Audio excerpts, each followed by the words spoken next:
fury of Friday afternoon's heavy rains spinning up and out of control.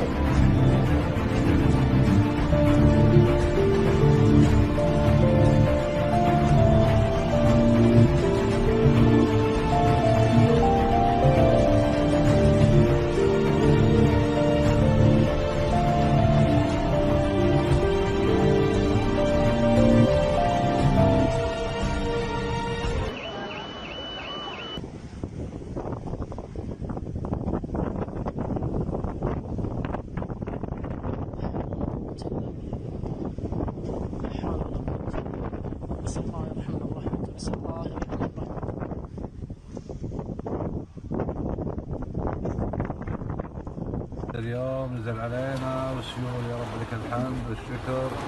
هذا وش سوى بسيارتي يعني؟ الحمد لله. هذا حجم الثلج طال عمركم اللي نزلت اليوم هذا في حفر الباطن.